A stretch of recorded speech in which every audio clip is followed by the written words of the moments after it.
እንደማይለየው ሁሉ ቃል ከልብ እንደማይለየው ሁሉ ወልድ ሳይለይ ወደዚህ ዓለም መጣ። ለምንድነው ወደዚህ ዓለም የመጣው? ምንትኑ አጻቆ ይረድ ቃለ እግዚአብሔር ውስጥ ተምድር ወይሰገው እምቅድስት ድንግል ንጽሕት ቅድስት ድንግል ከምትሆን ከመቤታችን ከቅድስት ድንግል ማርያም ሰው ይሆን ዘንድ ያተጋው ምንድነው? ከቅድስት ድንግል ማርያም ለምን ይመስላችኋል? ከቅድስት ድንግል ማርያም የተወለደው ኃጢአት የመጣው በምንድን ነበረ? በሴት ነው የመጣው አይደለም? ኃጢአት በሴት ነው የመጣው። ያቸው ማን ናት? እናታችን ሔዋን ናት። ሔዋንን ጀማሪ ሰባኪ ሔዋንን በመሳደብ ነው የሚጀምረው። ሔዋን በነገራችሁ ላይ በጣም ደግ እናት ናት እንድታውቋት። እውነቴን ነው።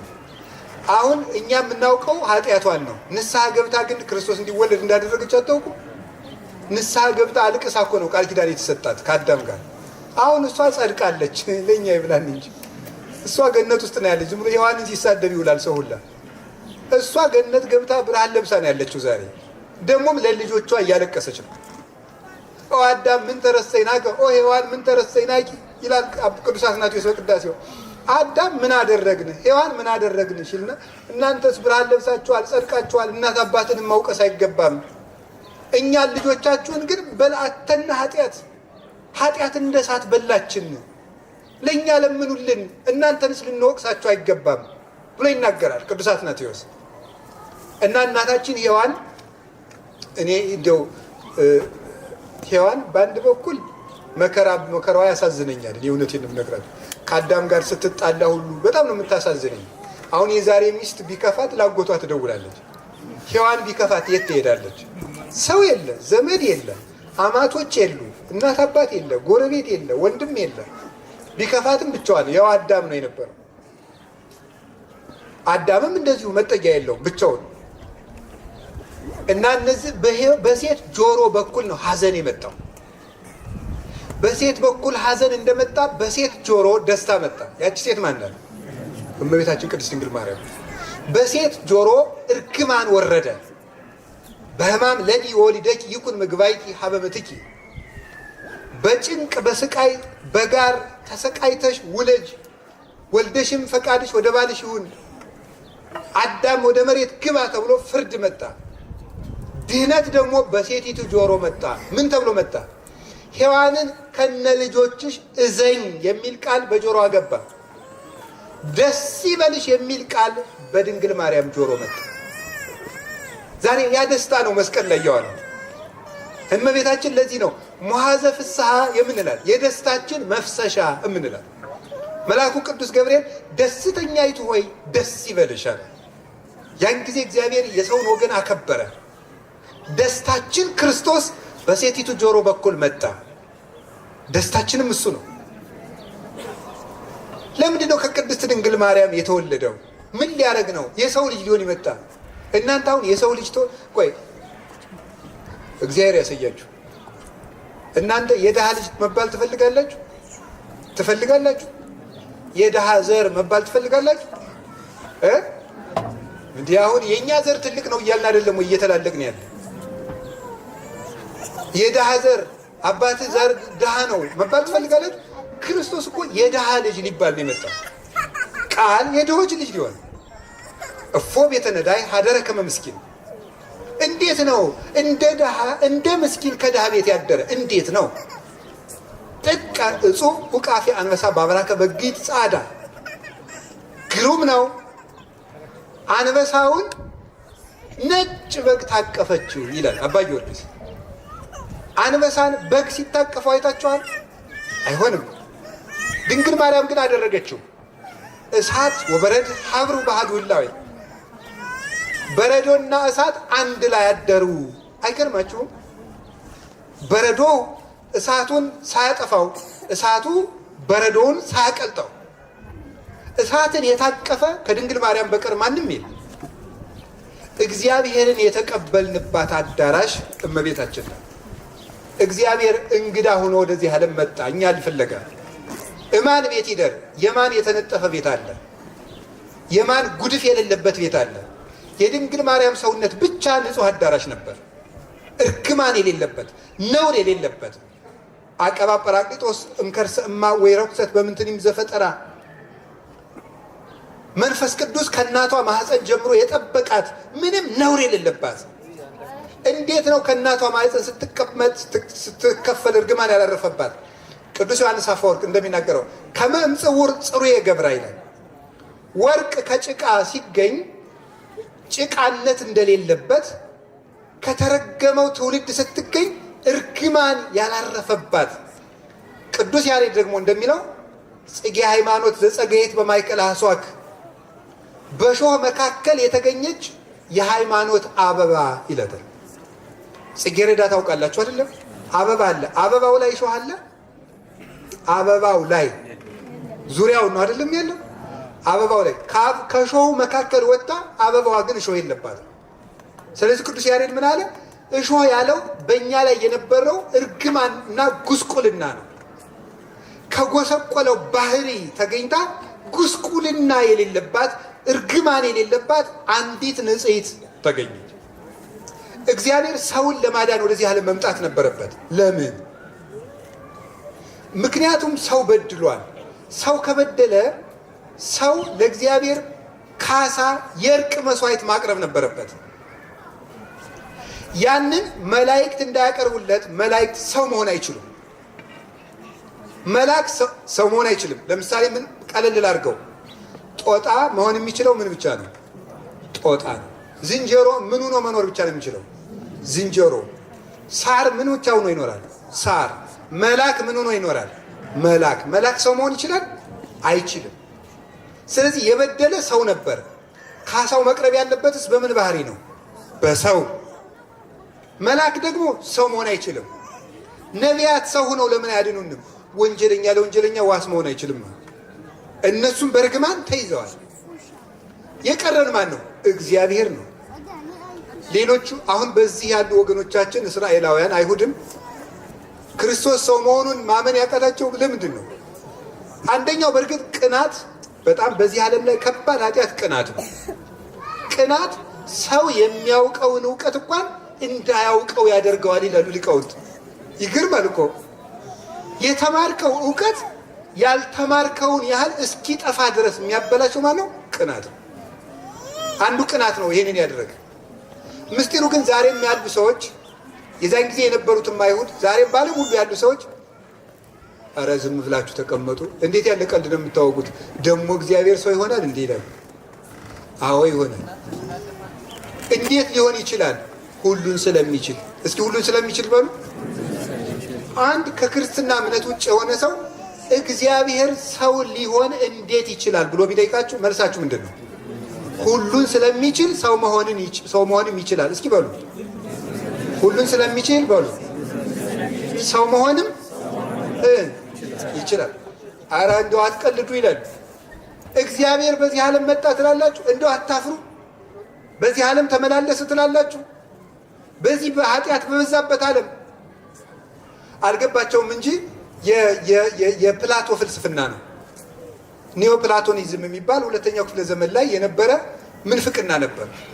ኒዮፕላቶኒዝም ማለት የፕላቶ ፍልስፍና ቀለም ተቀብቶ ዘምኖ ማለት ነው። እና ፕላቶ ምን ብሎ ነበር የሚያስተምረው? ለዚህ ዓለም አንድ ፈጣሪ ያለው ግን ያ ፈጣሪ ከዚህ ዓለም ጋር ምንም ግንኙነት የለውም ብሎ ነበር የሚያስተምረው። ሜታፊዚክስም እንደዚህ ያስተምራል። ከዚህ ዓለም የራቀ ነው፣ እግዚአብሔር ፍጹም ሩቅ ነው። አይደለም ነው መልሳችን። ለምንድን ነው ተብሎ ሲጠየቅ ፕላቶ ምንድን የሚመልሰው? እግዚአብሔር ንጹሕ ስለሆነ ከዚህ የረከሰ ዓለም ጋር ምንም ግንኙነት የለውም ብሎ ነው የሚያምን። የእኛ ሊቃውንት ግን አባቶች በተገለጠው እውቀት ሲመልሱለት በፍልስፍና አይደለም። ሲመልሱለት ምን አሉ? ፀሐይ በቆሻሻ ኩሬ ብታበራ ትቆሽሻለች ወይ? መልሱ እስኪ። ትቆሽሻለች? አትቆሽም። እንዲያውም ቆሻሻውን ኩሬ ስትመታው እየተነነ ቆሻሻው እንዲጠራ ታደርገዋለች። ክርስቶስ እንግዲያስ የጽድቅ ፀሐይ ነው። እሱ ወደዚህ ዓለም መጥቶ ሲያበራ የዚህን ዓለም ርኩሰት አስወገደው፣ ዓለምን ቀደሰው፣ በደሙ አነጻው እንጂ እሱ አያድፍም፣ አያስነውረውም። የሴት ልጅ መባልም አያስነውረውም። አናጺ በሰራው ቤት ገብቶ ቢያድር ከመክብሩ ያንሳል? አያንስም። እንግዲያው ክርስቶስ በሰራው ቤት አደረ። ቃል በሰራው ማህፀን መጥቶ አደረ።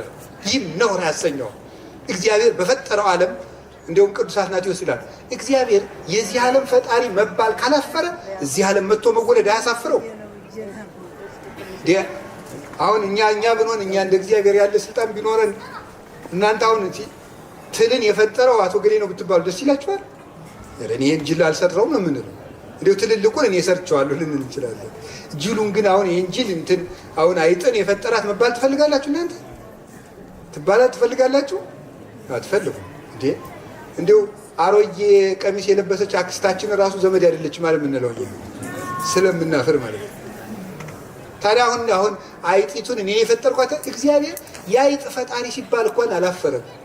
ይገርማችኋል እኮ የዝንብ ፈጣሪ ሲባል የማያፍር ደግ ነው እግዚአብሔር። ቁንጫን እግዚአብሔር ፈጥሯል ሲባል እስኪ ተመልከቱ። እግዚአብሔር የፈጠረው ሲባል ትኋንን እግዚአብሔር የፈጠረው ሲባል ይህ ድንቅ እኮ ነው። መንክር ግብርከ ወነፍሴ የተጠይቆ ጥቀ ስራ ድንቅ ነው። ነፍሴም ይህን ታስተውለዋለች ይላል ቅዱስ ዳዊት። ሰውነቴ ትረዳዋለች ይህን ነገር። ግን ቅዱስ ዳዊት ማለት ወዘአልቦ ልብ ኢይሌብዎ ለዝንቱ አይምሮ የሌለው ሰው ግን ይህን አያስተውለውም ማለት። እግዚአብሔር የሴት ልጅ ሆነ ምን ያሳፍራል? ኢትፈር ሰወት ሰምዕ እንዘ ይብሉ እግዚአብሔር ሞተ ሲባል ብትሰማ አትፈር። ይህ ሰውን ለማዳን ያደረገው ደግነቱ ነውና ሁሉን ይችላል። ለፍቅር አደረገው። መጣና የሴት ልጅ ሆነ። በማህፀኗም ተወሰነ። 9 ወር ከ5 ቀን ማህፀኗ ውስጥ አደረ። ዘሰማይ ወምድር ዘኢያገምሮ ኢጸበቦ ማህፀነ ድንግል ይላል ቅዱስ ቄርሎስ። ሰማይ ምድር አይወስኑትም፣ የድንግል ማርያም ማህፀን ግን ሳይጠበው ቀረ ይላል። ይህ ለሰው ያደረገው ቸርነቱ በዚያች ጠባብ ማህፀን 9 ወር ውስጥ ቁጭ ሲግርም ነው የሚያደርገው። እንዘሃሎ ውስተ ከርሰሙ በእናቱ ማህፀን ሳለ ለሊሁ ይመልእ ሰማይ ወምድር ይላል ቅዱስ ቄርሎስ።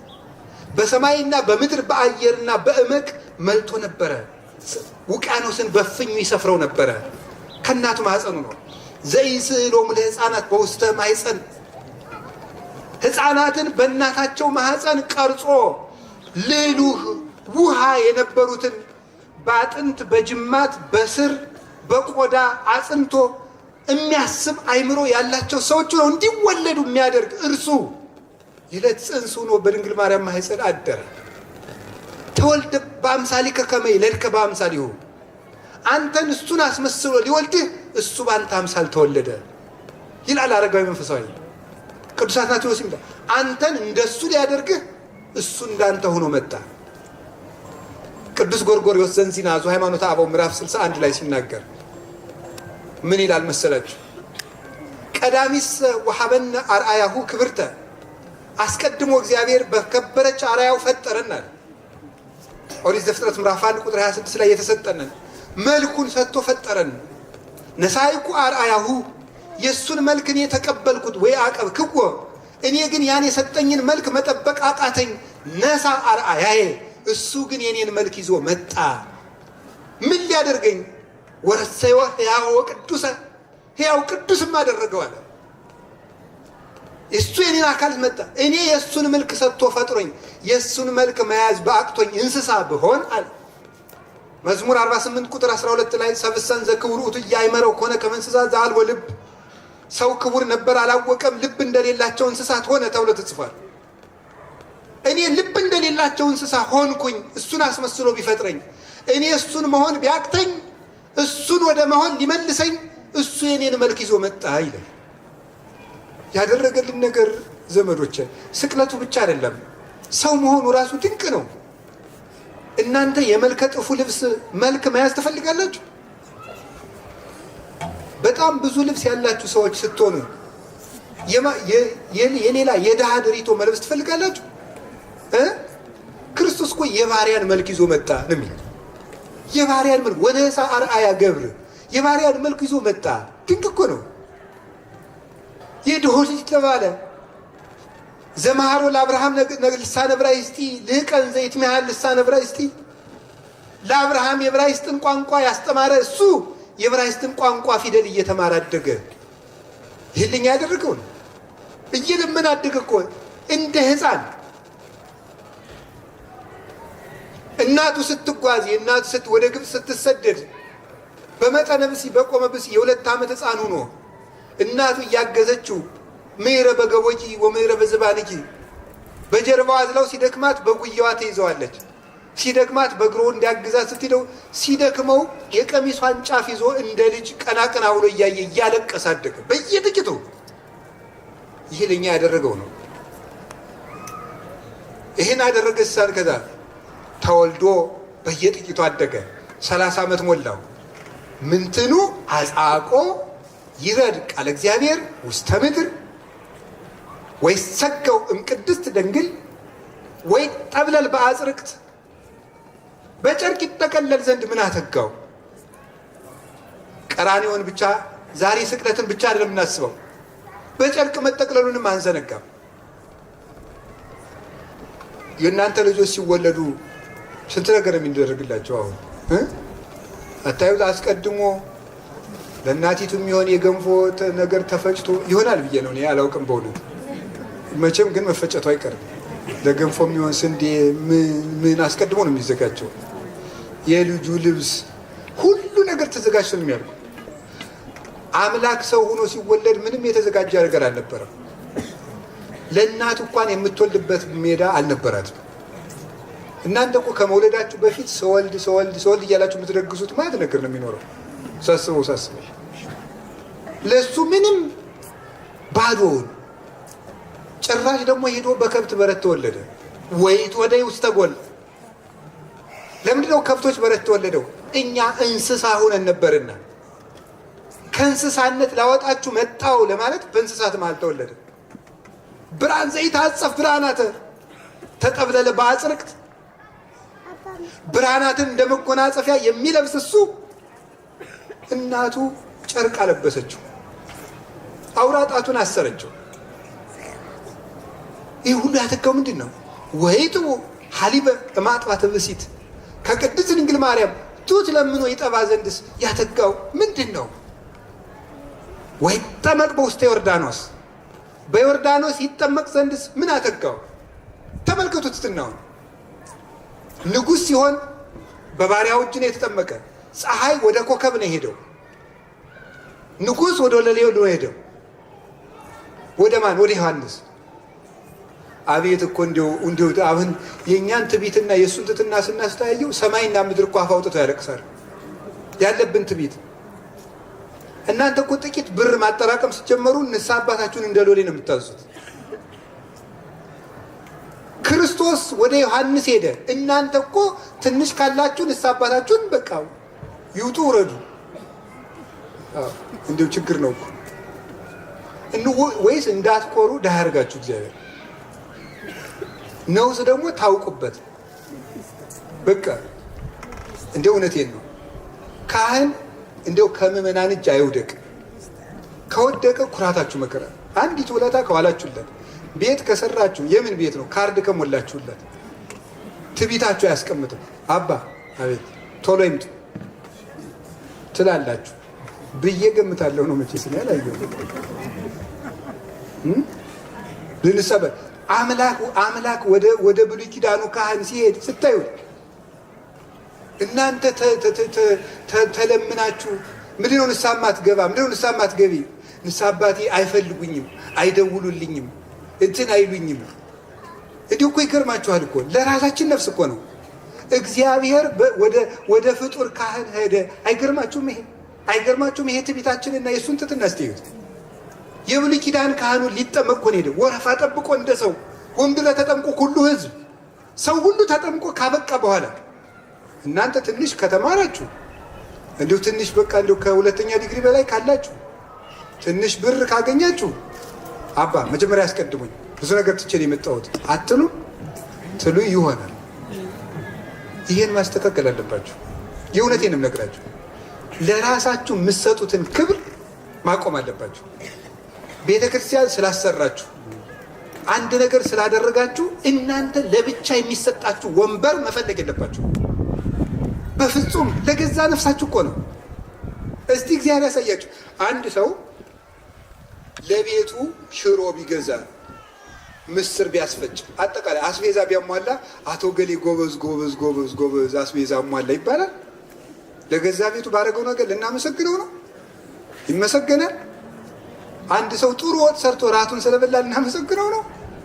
ለቤተ ክርስቲያን የምታደርጉት ነገር ለማን የምታደርጉት? ለራሳችሁ ቤት ነው። ታዲያ ለምንድን ነው በተለየ እንዲጨበጨብላችሁ፣ በተለየ ክብር እንዲሰጣችሁ፣ በተለየ እንዲነገርላችሁ የምታደርጉት? እንዲያ አፄ ቴዎድሮስ አሉት የሚባል ነገር ሰምቻለሁ። ድንጋይ እያስመጡ ነው አሉ መድኃኒዓለም ቤተክርስቲያን ሊያሰሩ እና ሁሉ ድንጋይ ያመጣል። አንዱ ገበሬ ምን ያደርጋል? ሁሉ ሲያመጣ አፄ ቴዎድሮስ አላየው ብለዋል። አላየው ሲሉ ተመልሶ ተሸክሞት ይሄዳል። እሳቸው ፍርድ እየሰጡ ነበር አሉ። ታሪካቸው ላይ ነው ያነበብኩት። ተመልሶ ይሄዳል። ከዛ አላየው አሉ። 3 ጊዜ እየተሸከመው ተመለሰ። ለካ የጎሪጥ አይተውት ኑሮ አንተ ጣለው መድኃኒዓለም አይቶሃል አሉት ይባላል። እና መድኃኒዓለም አይቶን መቼ ነው ስራ የምንሰራ? እንዲሁ ለሰው ብለን ወይም ደግሞ እንዲሁ እኛ የምናውቃቸው እኛ ክብር የሰጠናቸው ሰዎች ካልጠቆሙን በስተቀር እነሱ ፊት ካልተነገረልን ስራ ማንሰራ የመድኃኒዓለም ትሕትና ተመልከቱ። ሄደና በዮሐንስ እጅ አጥምቀኝ። እግዚኦ እኮ ነው በእውነቱ እግዚኦ ነው። እጁን ሲጭንበት ተመልከቱ። እሳቱን እኮ ሳር እየዳሰሰውን ማለት ነው። ይገባችኋል? እጁን ጭኖ ሲያጠምቀው እጁን ጫንና ጠመቀው።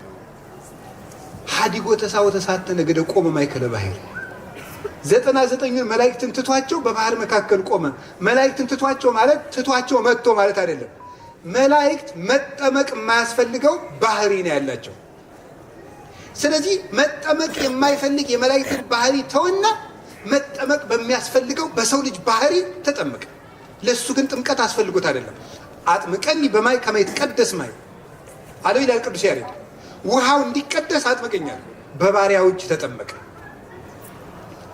ከዚያስ ከቆመ ሳይቀመጥ ከዘረጋ ሳያጥፍ 40 ቀን ጾመ። እዚያ ቦታ ይሄ አሁን በተለምዶኛ ገዳመ ቆሮንቶስ ምንለው ቆሮንቶስ አይደለም። ሲጀመር ቆሮንቶስ ግሪክ ውስጥ ነው ያለ እና ካራንቶስ ማለት 40 ማለት ስለሆነ 40 ቀን የሚለው ካራንቶስ የሚለውን በዛውኛው ቆሮንቶስ ብለነው ቀረን እንጂ ካራንቶስ ነው እንጂ ቆሮንቶስ አይደለም። ካራንቶስ 40 ቀን ስለሆነ የ40 ቀን መጾሚያው ወይም አሁን የፈተና ተራራ ማውንት ኦፍ ቴምፕቴሽን የሚባለው እሱ 40 ቀን ማለት ነው። እና እዚያ 40 ቀን ጾመ። ለምን የተፈተነ? የተፈተነውን ከፈተና ለማዳን ነው። 40 ቀን ሶስተ ይርበ እሚርህቀ ረሃብ ምኔነ ሶስተ ይፈራ ዚነ እሚታተተ ፍርሃት ምኔነ። እሱ ባይፈራ ኑሮ ፍርሃት ከኛ አይርቅልንም ነበር። እሱ ባይራብ ኑሮ ረሃብ ከኛ አይርቅም ነበር ይላል። 40 ቀን 40 ሌሊት እዚያ ምድረ በዳ ላይ ጾመ። ሊቃውንት ብዙ ትርጓሜ ሰጥተውታል። 40 ቀን ለ4 ቀን ለ5 ስታካፍሉት 8 ይደርሰዋል። 4 የስጋ ጠባ ያለን 5ኛ ነፍስ 8ቱን ቀን ለ5ቱ ባህሪያችን ካሳ ለመካስ ነው። 8 ቀን ለ5ቱ ባህሪያት 4 የስጋ ባህሪ 5ኛ የነፍስ ባህሪ። ይህን ለመካስ 40 ቀን ጾመ። መጣ አስተማረ። ሲያስተምርም እንደ ባለስልጣን አስተማረ። እንደ ባለስልጣን ማለት እንደዚህ ዓለም ባለስልጣን አይደለም እያልኩ ያለሁት። ምን ማለት ነው? እንደ ባለስልጣን ማለት እንደ ጌትነቱ ማለት ነው። እንደ ጌትነቱ አስተማራቸው። አምላክ መሆኑን ምስክሮች ነበሩት። አንደኛው አባቱ መስክሮለታል። እሱ የባህሪ ልጄ ነው። ከዮሐንስ ለይቶ የምወደው ልጄ ይህ ነው አለው። ዮሐንስ ፍጡር ስለሆነ እሱን ለይቶ የምወደው ልጄ ያለው ማንን ነው እንዳንል ወኮኖ መንፈስ ቅዱስ ለቃለ አብ ከመእድ ምን ይላል? መንፈስ ቅዱስ ለአብ ምስክርነን እንደ ጣት ሆነው ይባላል።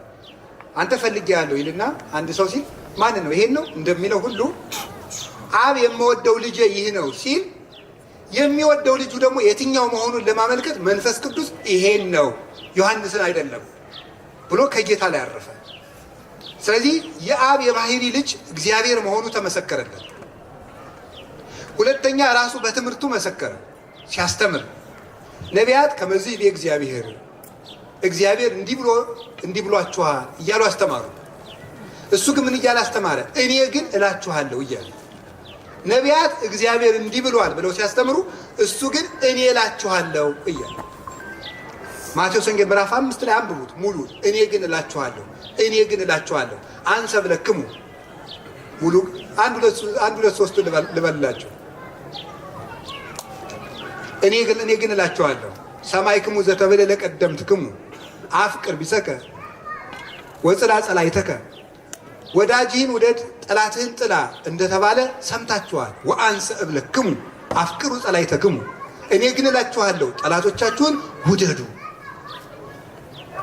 ወለለ ይረግሙክሙ ዳርጎሙ፣ የሚረግሟችሁን መርቋቸው። ወለለ ይሰድዱክሙ ጸልዩ፣ ለሚያሳድዷችሁ ጸልዩላችሁ። ኩኑ እንከ መሐረያን፣ ርኅሩኆች ሁኑ። ከመ ትኩኑ ውሉዶ ለአቡክሙ ዘበሰማያት፣ ለሰማይ አባታችሁ ልጆቹ ትሆኑ ዘንድ ርኅሩህ ሆኑ።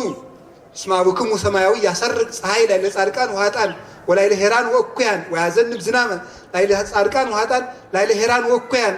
የሰማይ አባታችሁ ለክፉዎችም ለደጎችም ዝናምን ያዘንማል ፀሐይን ያወጣልና ጠላቶቻችሁን ውደዱ። እኔ ግን እላችኋለሁ፣ እኔ ግን እያለ አስተማረ። እኔ ብሎ የሚያስተምር እግዚአብሔር ነው። እኔ ግን የሕግ ባለቤት ነኝ ብሎ ነው። እንደ ሕግ ባለቤትነቱ ሰራዬ ሕግ እንደመሆኑ አምላክ እንደመሆኑ ነው ያስተማረው በቃሉ። ታምራት ሲያደርግ ነቢያት በእግዚአብሔር ስም፣ ኤልሳ በእግዚአብሔር ስም ይሄንን ውሃ ፈውሼዋለሁ ነው ያለው። እሱሳ ምንድን ነው የሚለው? ብላቴናይቱን ልጄ ሂዶ አንቺ ጣቢታ ብላቴናይቱ ተነሽ፣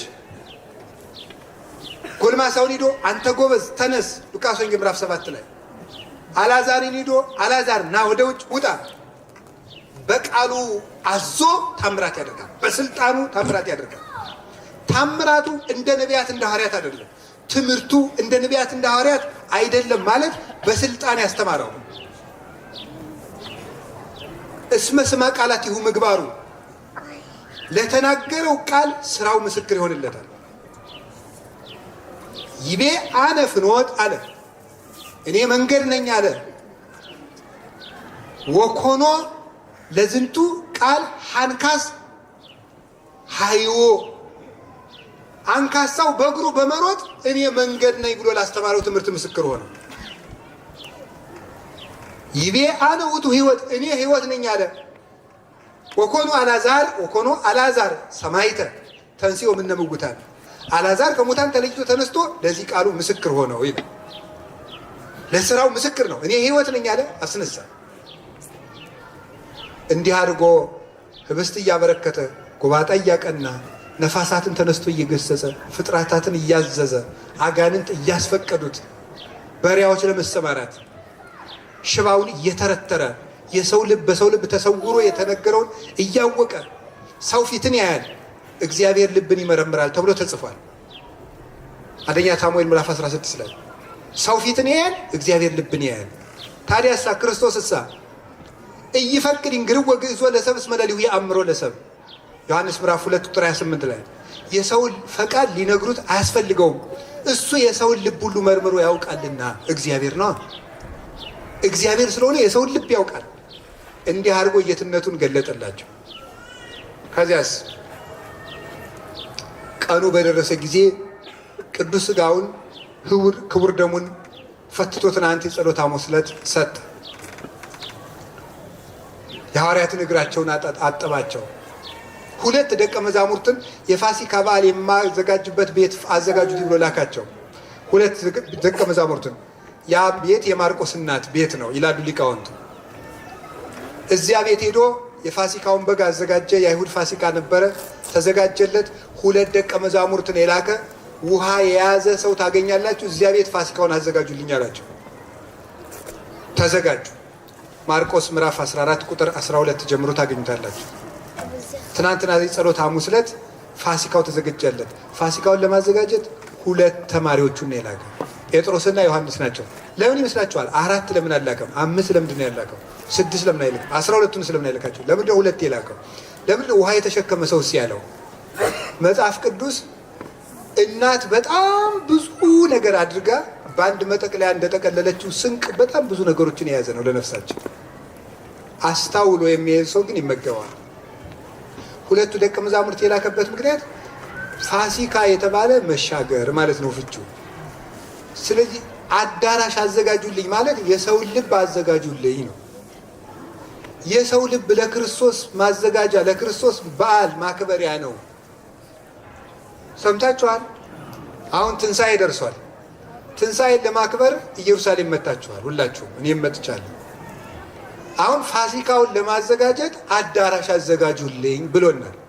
እሺ በሉ ነው። አታዘጋጁ አታዘጋጁ። ኢየሩሳሌም መጥታችሁ ልታምፁ ነው? ታዘጋጃላችሁ? ለክርስቶስ እኮ ነው። ለክርስቶስ የፋሲካ አዳራሽ ታዘጋጃላችሁ? በጣም ጥሩ። ታዲያ የአዳራሽ ሰውነታችን ነው። ሰውነታችን ነው። ሁለቱ ተማሪዎች ፍቅርና ትህትና ናቸው ብሎ ይተረጉማሉ ሊቃውንት። ፍቅርና ትህትና ናቸው። የሰውን ሰውነት ለክርስቶስ ማደሪያ የሚያዘጋጁት እነዚህ ሁለቱ ናቸው። ትህትናና ፍቅር ያለው ሰው ለክርስቶስ ያልተነጠፈ ጎርባጣ ጉጻጉጽ የማይመች ጎጆ ቤት። የተመቸ አዳራሽ ማለት ፍቅርና ትህትና ያለው ነው። አላችሁ ሰውን መውደድ ነው። አሁን እዚያ ኢትዮጵያም ያላችሁ ከመላው ዓለም የመጣችሁ ኦርቶዶክሳውያን ናችሁ። እዚህ ያላችሁት ከየትኛውም ዓለም ብንሰበሰብም ነገር ግን እዚያ አስቀይመነው የመጣ ነው ወንድም ወይም እህት ካለ ለክርስቶስ ፋሲካ አዳራሽነት አልተዘጋጀንም። ቱሪስቶች ናችሁ እንጂ ተሳላሚዎች አይደላችሁ። ሽርሽር ነው የመጣችሁት ማለት ነው። ስትሄዱ ይቅርታ ማለት አለባችሁ። እውነቴን ነው ወገኖች። ምናልባት እኮ እውነቴን ነው እዚህ የመጣችሁበትን ሳንቲምን በቀላሉ አግኝታችሁት አይደለም። ብዙ ዋጋ ከፍላችሁ ነው የመጣችሁ፣ ስራም ትታችሁ ክርስቶስን ብላችሁ። ታዲያ ለምን ይበላሽባችሁ? የመጣችሁበት ዓላማ እንዳይበላሽባችሁ ትሁቶች መሆን። ትሁት መሆን ማለት ነው ራስን ከማንም ጋር አለመስተካከል። ቢያንስ ኢየሩሳሌም መጥታችኋል። እዚህ ቦታ መጥታችሁ ትዕቢት ሳይለቃችሁ ከሄዳችሁ ምንም አላተረፋችሁ። ትዕቢት ምንድን ነው? በራስ መመካት፣ በሀብት መመካት፣ በመልክ መመካት፣ በስጦታ መመካት፣ በእውቀት መመካት፣ በዘር መመካት። ይህንን ይዛችሁት እንዳትሄዱ እንዲያው በመምህር አምላክ። በተለይ ዘረኝነቱን እዚህ ትተነው እንሂድ። እዚህ ትተነው ካልሄድን እንዲያው ባካችሁን ክርስቶስን አይሁድ ብቻ ሳይሆን ዛሬ እየሰቀሉት ያሉ እርስ በርሳቸው የሚከፋፈሉ ሰዎች ናቸው። ቅዱስ ጳውሎስ አንደኛ ቆሮንቶስ ምዕራፍ 1 ላይ እንዲህ ብሎ ይነገራል። እርስ በርሳችሁ የምትለያዩ ከሆነ ተናፈቀቂ ክርስቶስ። እርስ በርሳችሁ የምትለያዩ ከሆነ ክርስቶስ ተከፍሏል ማለት ነው ይላል። ክርስቶስን ትከፍሉት ይላል። ለምን ክርስቶስን የምትከፍሉት? ክርስቲያን ይውላችሁ። አሁን እኛ የምንስቀው መናፍቅ ገሌ መናፍቅ ሆነ፣ አይጉድ። እርስ በርሱ የሚለያይ ሰው ከመናፍቅ እኩል ነው። እውነቴን ነው የምነግራችሁ። የቤተ ክርስቲያን መከራዋ ዛሬ የውስጥ ብጥብጥ፣ የውስጥ መለያየት፣ ዘረኝነት፣ የእርስ በርስ መከፋፈል ነው። ከቃሉ ጋር ናችሁ። እግዚአብሔር ከሁላችን ጋር ይሁን። ፋሲካው ይሄንን የሚያስረዳል። ውሃ የተሸከመ ሰው ምን ማለት ነው? ጥምቀት ነው የሚያድነው ነው። ክርስቶስ የሚገባበት አዳራሽ ውሃ የተሸከመ ቤት አዳራሽ ነው ማለት የተጠመቀ ሰውነት ውስጥ ክርስቶስ ያድራል። አሁን ጥምቀት አያድንም፣ የኢየሱስን ብቻ ነው የሚያድን ይላል። መዳን ማለት እኮ የክርስቶስ ማደሪያ መሆን፣ ከክርስቶስ ጋር መኖር ነው እንጂ ከሆነች ቅጣት ማምለጥ አይደለም። ክርስቶስ እንዲያድርብህ ደግሞ ውሃ የተሸከመ ሰው አዳራሽ መሆን አለብህ። ውሃ መሸከም ደግሞ መጠመቅ ነው። እዚያ ውስጥ ገብቶ ጌታ ህብስቱን አነሳ፣ ባረከ፣ ወደ አርብ ስጋው ለወጠው። ወይኑን አነሳ፣ ወደ አርብ ደሙ ለወጠና ሰጣቸው። ኢየሱስ ክርስቶስ ትናንትም ዛሬም ያው ነው ብለናል። ቅድም ዕብራውያን 13:8 ላይ የሐሙስ ማታውን ህብስት ወደ አርብ ስጋው ለውጦታል። ልብ ብላችሁ ስሙ። የሐሙስ ማታውን ወይን ወደ አርብ ምኑ ለወጠው? ደሙ ለወጠው። ማቴዎስ 26:26 ላይ ይህ ስጋዬ ነው ያለው። መታሰቢያ አይደለም። ምን ነው ያለው? ስጋዬ። ይህ ምን ነው አለ ደግሞ ቀጥሎ ደሜ ነው። ሌሎቹ መታሰቢያ ይሉታል፣ ለእኛ ግን ስጋውና ደሙ። ይህን ስታደርጉ መታሰቢያዬን አድርጉ ያለውን ይዘው ነው እንደዚህ የሚሉት። መታሰቢያዬን አድርጉ ይላል ቁጥር 28 ላይ። መታሰቢያዬን ማለት ይህን ስጋዬንና ይህን ደሜን ስትቀበሉ መከራዬን እንዳትረሱት። ለእናንተ ይህንን ስጋ ለመስጠት ይህንን ደም ለመስጠት የተቀበልኩትን መከራ እንዳትረሱት ማለት ይህንን ያለው። ስለዚህ እኛ መታሰቢያ አይደለም የምንቆርበው፣ ወይም ደግሞ ሌሎቹ እንደሚሉት ደግሞ እገሌ ገሌ ብዬ የእምነት ስም ላለመጥራት ነው። ህብስቱ ህብስትነቱን ሳይለቅ ወይም ወይኑ ወይንነቱን ሳይለቅ ስጋና ደም ይሆናል አንልም። ፍጡርና ፈጣሪ ተባብረው ይሄዳል ነው አንልም። ፍጹም ህብስቱ ወደ አምላክ ስጋ፣ ፍጹም ወይኑ ወደ አምላክ ደም ተለውጧል። እምቅድመ ይቀድሶ ካህን ህብስት ወወይኑ፣ ካህኑ ሳይባርከው ህብስትና ወይን ነበር ይላል ቅዱስ አትናቴዎስ ሃይማኖተ አበው ምዕራፍ 28 ላይ። ወሶበ ይቀድሶ ካህን ይትመየጥ ህብስትኒ እምከዊነ ህብስት ሀበ ከዊነ ስጋ ወልደ እግዚአብሔር። ካህኑ ብሩክ ብሎ ሲባርከው ግን ህብስት የነበረው ወደ አምላክ ስጋ ይለወጣል። ወከማሁ ይትመየጥ ጽዋኒ እምከዊነ ጽዋ ሀበ ከዊነ ደም አምላካዊ፣ እንደዚህ ወይኑም ሁሉ ወደ አምላክ ደም ይለወጣል። ለምን? ኢየሱስ ክርስቶስ ዛሬ ቄሶች ሲቀድሱ ምንድን ነው? የሐሙስ ማታውን ህብስት ወደ ዓርብ ስጋው፣ የሐሙስ ወይኑን የሐሙስ ማታውን ወደ ዓርብ ደሙ እንደለወጠ ምን አደረገ? ኦግዚኦ በከመ አቢሃ ዘንተ ህብስተ ባርክ ወፈትት ወሀብ ይላል። ልክ እንደ ትናንት ነው ይላል። ልክ እንደዚያን ጊዜው ይላሉ ቅዳሴ ማርያም ሲቀድሱ። ግዕዝ ስለሚሆን ስለማንሰማው ነው እንጂ ልክ እንደዚያን ጊዜው ህብስቱን እንደለወጥከው የትናንትናው ስልጣን ዛሬም አለና በትናንትናው ስልጣን የዛሬውን ህብስት ወደ ዓርብ ደም ለውጠው፣ ወደ ዓርብ ስጋ፣ የዛሬውን ወይን ወደ ዓርብ ደም ለውጠው ብለው ቄሶቹ ሲቀድሱ ሊቀ ካህናት ኢየሱስ ክርስቶስ በዛች በዕለተ ዓርቡ ስልጣን፣ በቀዳማዊ ስልጣኑ ህብስቱን ወደ ዓርብ ስጋ፣ ወይኑን ወደ ዓርብ ደም ይለውጣል። ማታ በ3 ሰዓት ተያዘ። ወዶ ነው የተያዘ። ሌሊቱም ሙሉ ሲገርፉት አደሩ። ሲገርፉት አድረው ጠዋት በጲላጦስ ፊት አቆሙት። ወይትቃጸቦ ጲላጦስ ቀጠለ ቅዱስ እለእስክንድሮስ ወይጠመቅ በዮርዳኖስ። ከዚያስ ጲላጦስ አላዊ ህግ ይትቅትል ነፍሰ ጻድቀ፣ የጻድቅ ሰውን ነፍስ አትግደል የተባለ ህግ የሻረ ጲላጦስ ይዘባበትበት ዘንድ የእግዚአብሔርን ልጅ ምን አተካው? በጲላጦስ ፊት ቆመ። የአይሁድ ንጉሥ ነህ አንተ አልክ። ሰንበትን ሽሯል፣ ዝም። ከቀራጮች ጋር በልቷል ጠጥቷል፣ ዝም። ከኃጢአተኞች ጋር ይበላል ይጠጣል፣ ዝም። የሙሴን ህግ ይሳደባል፣ ዝም። ሰንበትን ሽሯል፣ ዝም። ለምንድን ነው የማይመልሰው? መልስ ጠፍቶት ይመስላችኋል? ከአሁን በፊት መልስ ሲያሳጣቸው አላያችሁትም? ለቄሳር ግብር መክፈል ይገባል ብለው ጠየቁት። ሳንቲሙ የማን ነው አላቸው። በሳንቲሙ በኩል በዚያን ሰዓት የሳንቲሙ አጻጻፍ ምንድን ነው? በአንድ በኩል የቄሳር ምስል አለበት። እንግዲህ በዚያን ጊዜ የነበሩ የሮም ቅኝ ገዢዎች እስራኤልን የሚገዟቸው እንደ ሀገራቸው ባህል ነው። ባህላቸውን ሳያጠፉ ነበር የሚገዟቸው። ስለዚህ በሳንቲማቸው ላይ የቄሳርን ምስል በጎን ያስቀምጣሉ። የኪሩቤልን ስዕል፣ በታቦቱ ላይ ያለውን ስዕል ደግሞ በጎን ያስቀምጣሉ። ከዛ ምን አላቸው? ሳንቲሙ የማን ነው አላቸው። የቄሳር። የቄሳርን ለቄሳር፣ የእግዚአብሔርን ለእግዚአብሔር ስጡ። ምን ማለት እንደሆነ ፈተናው ገብቷቸዋል። አንዱን ሳንቲም አንዱ ጎኑን ለማን ነው? ለቄሳር፣ አንዱን ጎኑን ለእግዚአብሔር። ይቻላል አይቻልም? ተፈታትነው ስለመጡ እንደዚህ በአስቸጋሪ መልስ ነበር የሰደዳቸው። ሌላ ጊዜ ምን አላቸው? የዮሐንስ ጥምቀት ከሰማይ ነው ከምድር? በምን ስልጣን ነው አንተ ቤተ መቅደስን የምታነጻ ሲሉት የዮሐንስ ጥምቀት ከሰማይ ነው ከምድር አላቸው። ከሰማይ ብንልሳ ለምን አላመናችሁበትም ቢልንሳ፣ ከምድር ነው ብንልሳ ህዝቡ ቢወግረንሳ አናውቅ። እንደዚህ እያደረገ መልስ ሲያሳጣቸው የነበረ ጌታ ዓርብ ግን ለምን መልስ ሳይመልስ ቀረ? ለምን ይመስላችኋል? ጊዜው ደርሶስ ነበርና። ጊዜው ስለድ ሌላስ ጊዜ ዮሐንስ ወንጌል ምዕራፍ 8 ላይ ተመልከቱ። ሊወግሩት ድንጋይ ያነሱ ይላል። ወታብኦሙ ጊዜ ኢየሱስ ወሀለፈ ማእከሌሆሙ፣ ጌታ ኢየሱስ በመካከላቸው ተሰውሮ አልፎ ሄደ ይላል። ለምንድን ነው ሐሙስ ዕለት ሊይዙት ሲመጡ እንደዚህ ተሰውሮ ያልሄደው? ጊዜው ደርሶ ነበርና፣ ፈቅዶ ሊሞት ስለነበረ፣ ወዶ ሊሞት ስለነበረ፣ መሟገትስ ያልፈልገው ስለነበረ፣ ሞቱን ይፈልገው ስለነበረ እኛን ለማለት እንዲያውም አይሁድ ሊሰቅሉት ከሚቸኩሉት በላይ እሱ ለእኛ ሊሞት ይቸኩል ነበር።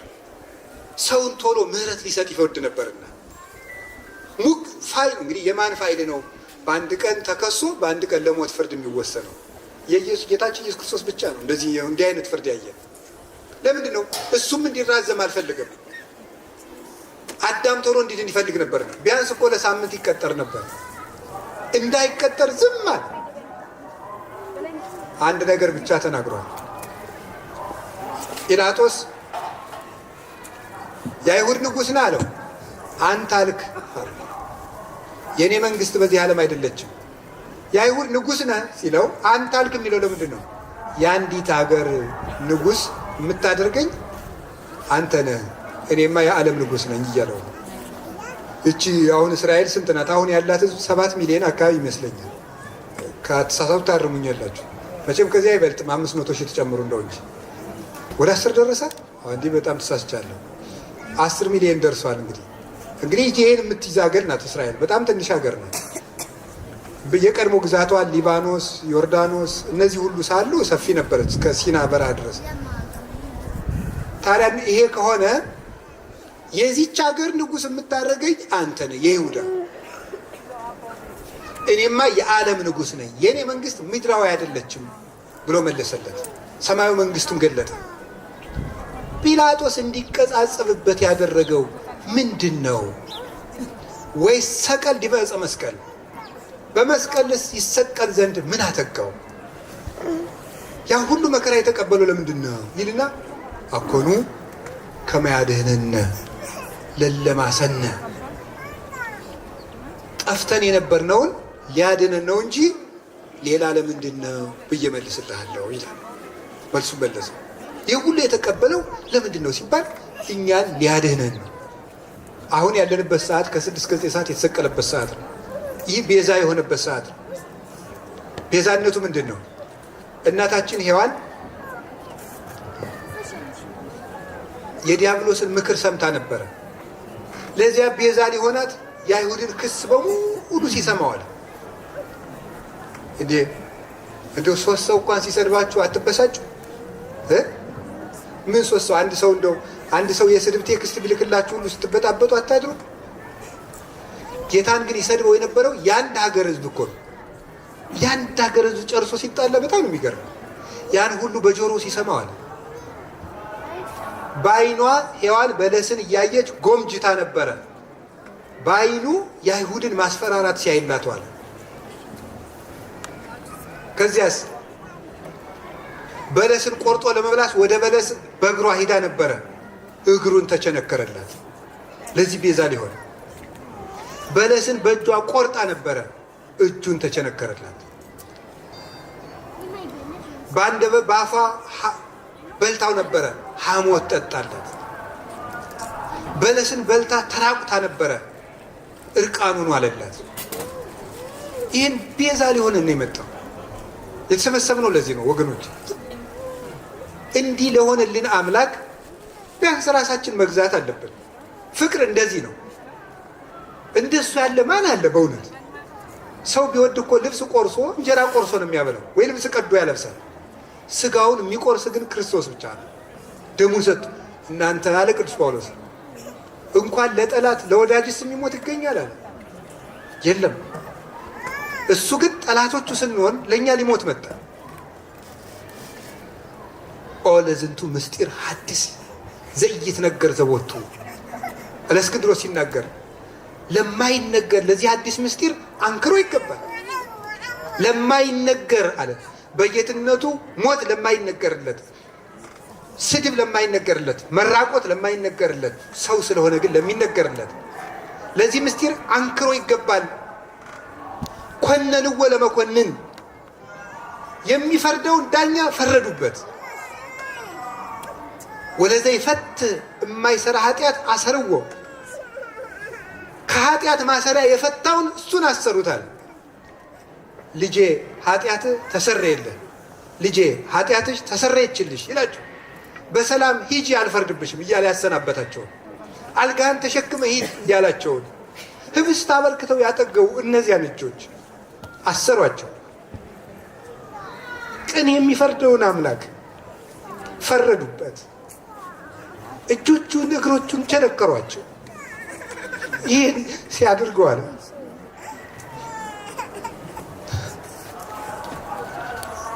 እኛ መቼ ነው የሚገባን? ይሄ ለጠላቶቹ ይህን ሁሉ ሲያደርጉ አለ አሐዝዎ ለዘይሕዝ ዓለመ፣ ዓለምን የሚይዘውን እሱን በእጁ ያዙት። ዓለማትን ነፋሳትን እንደተኛ ይቆጣጠራቸው ነበር።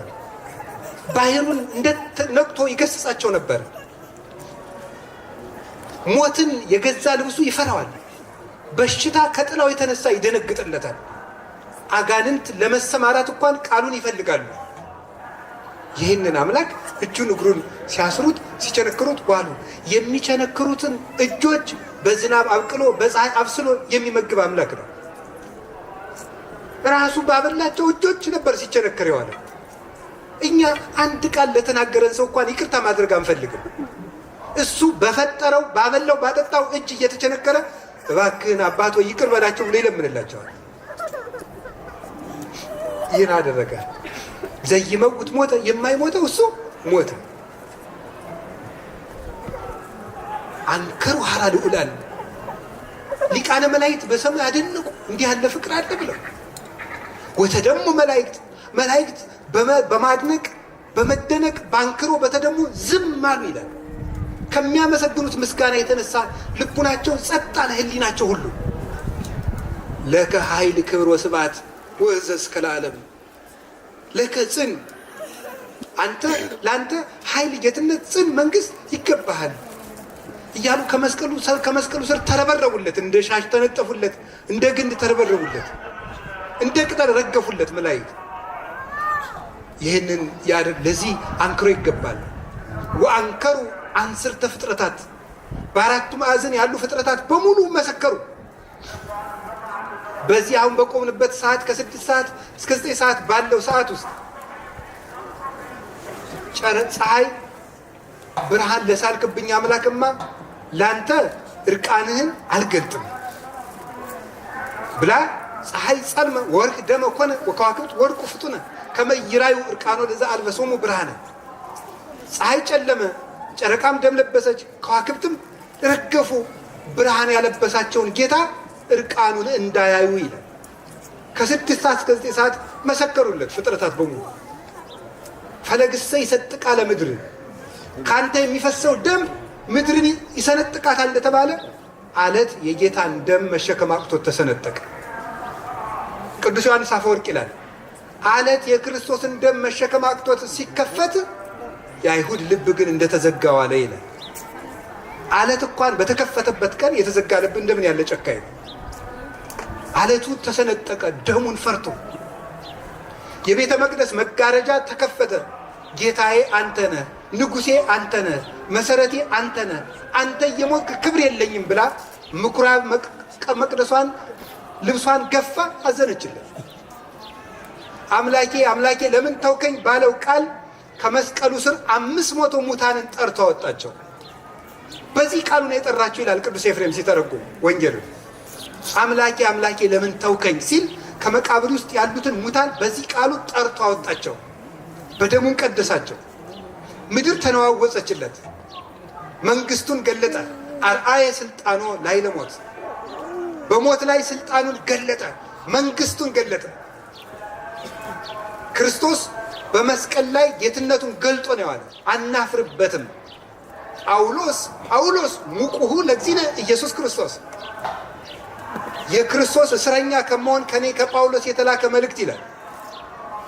በሞቱ አናፍርበትም። ዛሬ ጌታ በዕለተ ዓርብ መንግስቱን የገለጠበት ቀን ነው። በሰማይ 3 ታምራትን አድርጎ የሰማይ ንጉስ መሆኑን፣ በምድር 4 ታምራት አድርጎ የምድር ንጉስ መሆኑን፣ የሰማይና የምድር ጌታ መሆኑን መስቀል ላይ ሆኖ ገለጠ። የ4ቱ ማዕዘናት ንጉስ መሆኑን ከፍ ብሎ በመሰቀል በእግሩ እየወደቀ እየተነሳ በመምጣት ምድርን ቀደሰ። ከፍ ብሎ በመሰቀል ደግሞ ሰማያትን ቀደሳቸው። በጣዖት ጢስ የተበከለውን ሰማይ ሁሉ በደሙ ቀደሰው መድኃኒዓለም። ይህንን አድርጎ ለራበን ስጋውን ሰጠን፣ ለጠማን ደሙን ሰጠን፣ ለተራቆትነው ከቀኝ ጎኑ ውሃን አፍሶ በጥምቀት እሱ እንድንለብስ አደረገን። ኩልክሙ ለተጠመቅሙ ክርስቶስ ለበስክሙ፣ የተጠመቃችሁ ሁላችሁም ክርስቶስን ለብሳችሁታል እንዳለ ቅዱስ ጳውሎስ። እሱን ተራቅቶ ለእኛ ክርስቶስን አለበሰን። ታውቃላችሁ ክርስትና ስንነሳ ለምንድነው ራቁታችን የምንጠመቀው? የእኔ ልብስ ክርስቶስ ነው ማለታችን ነው። ክርስቶስ ነው ማለታችን ነው። ራቁታችን የምንጠመቅበት ምክንያት ለእኛ ልብስን ሰጠን። በግ እንግዲህ ታርዶ ይበላል። በቀራንዮ በጉ ነው የዋለው መድኃኔዓለም። ለእኛ ስጋውን ሰጠን፣ ደሙን አጠጣን። ቆዳው ተሽጦ የበግ ዕዳ ይከፈልበታል። 30 ብር ተሽጦ የእኛን የ5000 ዓመት ዕዳ ከፈለልን። ዕዳችን ለመክፈል እሱ በ30 ብር ተሽጦ አደረ። የሰው ልጅ ጨካኝ ነው፣ ያላደረግነው ነገር የለም። ይህን አድርጎ ነፃነትን ሰጠን። ከቀኑ በ9 ሰዓት ነፍሱን ከስጋው ለየ። ሲኦልን በረበራት። ነፍሳትን ከሲኦል ማርኮ አወጣቸው። አውጥቶ 12 ሰዓት በሆነ ጊዜ 11 ሰዓት በሆነ ጊዜ አዳምና ሔዋንን ስብሃት ለእግዚአብሔር ለዘአውረሰነ መንግሥቶ ሰማያዊተ፣ ሰማያዊት መንግስቱን ላወረሰን ለእግዚአብሔር ምስጋና ይሁን እያሉ 11 ሰዓት የ5000 በር ተከፈተ። አንድ ነገር ታስታውሳላችሁ። ፈያታዊ ዜማን አቤቱ በመንግስት አስበኝ አለው። ጌታ ምን አለው? ዛሬ በገነት ከኔ ጋር ትኖራለህ አለው። ገነትን የዘጋት ማን ነው? እግዚአብሔር በሉ እንጂ። ገነትን የዘጋት ማን ነው? አዞ። ገነትን ሊከፍታት የሚችል ማን ነው? ስለዚህ ክርስቶስ በመስቀል ላይ ሆኖ እግዚአብሔርም አዳም ተመልሶ ገነት እንዳይገባ የምትገለባበት ሰይፍ በያዙ ሱራፌል ገነትን አስጠበቃት ይላል ኦሪት ዘፍጥረት ምዕራፍ 3። እግዚአብሔር ገነትን አስጠበቀ፣ ዘጋት። ዛሬ በዕለተ ዓርብ በመንግስት አስበኝ ሲለው በገነት ከኔ ጋር ትኖራለህ ካለው ልብ በሉ፣ ቀድሞ ገነትን የዘጋት እግዚአብሔር ዛሬ ገነትን የከፈታት እግዚአብሔር ማን ነው ማለት ነው? ክርስቶስ ነው። ምክንያቱም ገነትን የዘጋት እግዚአብሔር ከሆነ እግዚአብሔር የዘጋትን ገነት መክፈት የሚችል እግዚአብሔር ነው። ክርስቶስ እግዚአብሔር ስለሆነ ዛሬ ገነትን በደም የከፍታታለሁ ብሎ ተናገረ መስቀል ላይ። ዛሬ ገነት የተዘጋ በር የተከፈተበት ቀን ነው። ጎኑን ተወጋለን። እኔ የህይወት በር ነኝ አላለንም ብሎ ነበረ። እኔ የበጎች በር ነኝ፣ በእኔ በኩል የመጣ ይድናል አለ። ቅዱስ ኤፍሬምን አለኝ ሲተረጉም፣ እነሆ ቀኙን ጎኑን በጦር ተወጋልን፣ ኑ በዚህ በተወጋው ጎኑ ወደ ሰማያት ህይወት እንግባ ይላል። ዳግማዊ አዳም ክርስቶስ፣ የአዳም ሙሽራ ሔዋን ከጎኑ ተገኝታ ነበር። የክርስቶስ ሙሽራ ቤተ ክርስቲያን ዛሬ ከጎኑ በፈሰሰ ደም ተመሰረተች። ቤተክርስቲያን የክርስቶስ ሙሽራ ነው፣ እሱም ዳግማዊ አዳም ነውና ዛሬ ምዕመናን ተጸነሱ ከቀራንዮ አደባባይ። የሁላችን ልደት የሚጀምረው ከዚህ ነው። ይሄ የተገኘበት ነው። ስለዚህ ማታ 12 ሰዓት ላይ አሁን እንግዲህ ስርዓተ ሕማማቱ ሲያበቃ እሴብ በሆነ እግዚአብሔር ስቡሐ ዘተሰብሐ ፈረሰ ወመስተጽነ ወረወ ውስተ ባሕር፣